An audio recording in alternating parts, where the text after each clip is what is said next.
So now we're going to be discussing how to release fear of insects, because going outside, being a part of nature, walking barefoot, laying in the grass, hugging a tree, doing all these things in warm weather, there are other beings that exist. There's many of them of all different shapes and sizes and forms.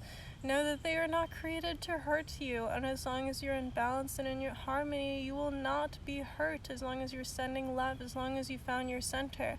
And you can even set the intention of Mother Earth that you are not a part of the food chain and that you are not a threat to any of the animals. And when you set this intention, when you trust and when you mean it, you will not be hurt.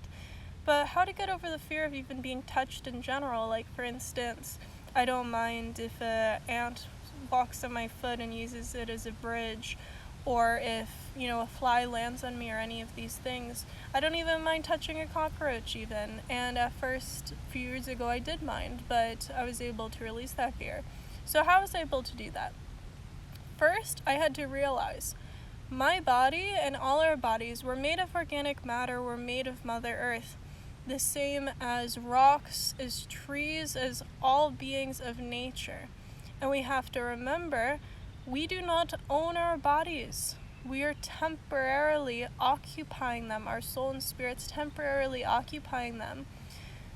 But we're not renting them either. We're just allowing ourselves to be a part of this natural cycle of life, and then we release it at the end. And so it's important to respect. And being grossed out by other life forms that are doing the same exact thing that we are is not respect.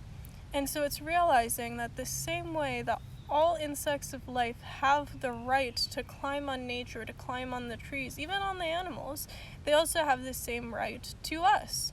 Even if we don't really like it necessarily, we can ask them, please only do this in moderation. But we have to be respectful of the fact that we're organic matter, we're not separate, we're not a man-made object. We are in organic, natural form, and nature is us. And for the same reason that we can't police whether or not an insect lives on a tree or an animal lives on a tree, it's the same thing for us. Which is a hard reality for a lot of people to grasp, but it just takes time. When it comes to the fear that I had, for instance, of cockroaches, the way that I healed it was through a dream. I had a dream that there was a cockroach in my kitchen. This was a few years ago, and I stomped on that cockroach. I tried to kill it in the dream. And then all of a sudden, the cockroach transformed into this little sick, elderly, and injured dog. Literally transformed right after, I hit it, basically. I stepped on it. And so in the dream, I basically had to recognize compassion and empathy, because as soon as I realized, oh no, I just injured this dog, I rushed to the dog's rescue. And then I realized how much of a hypocrite I was, honestly, that I respected and loved an animal that was furry and cute and appealing to me, but then to another one, just because they were in a form I didn't understand and that was very different from mine, and I wasn't taught to respect them, I was just cruel. And identified they have just as much of a right to live as a dog, as a human, as anyone else. Their life is not less valuable, not less important, and certainly shouldn't just be seen as an afterthought just because I find them gross. So then I started to realize they're not gross. It's just what I've been taught to believe. It is another program in life. It is literally just another program of life. And it's taught to create disconnection from ourselves and the natural world in all forms. So then I started to learn how to love insects. I started to look at them. I started to notice things. Well, that's really beautiful. That's really unique. Wow, that color is really amazing.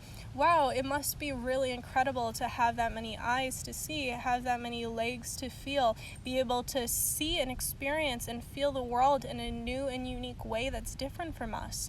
And I started to look at the wonders, the beauty, and basically recognize how incredible, how divine, how perfect the creation of natural life is.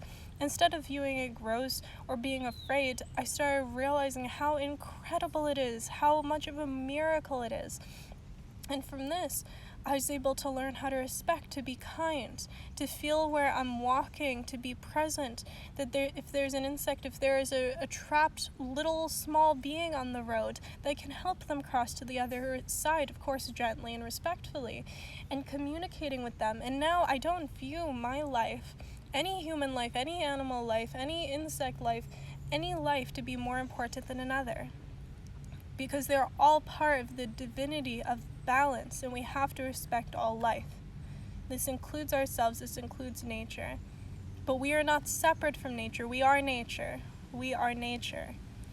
And when we remember this, we're allowing ourselves to be in harmony. And yes, I used to get uncomfortable about the feeling of having a small, insect with all these legs like climbing on me. I used to literally feel a little uncomfortable. And now I really don't. Like, I feel the same way that I do, if you have a little breeze on your skin. Like, no one cares about having a little breeze or a little trickle or like feeling a little drop of water in their skin. It's natural. And so the same way that I view those bodies of nature, the wind, the water, the elements touching me, to be natural and not thinking anything of it, I do the same with the insects.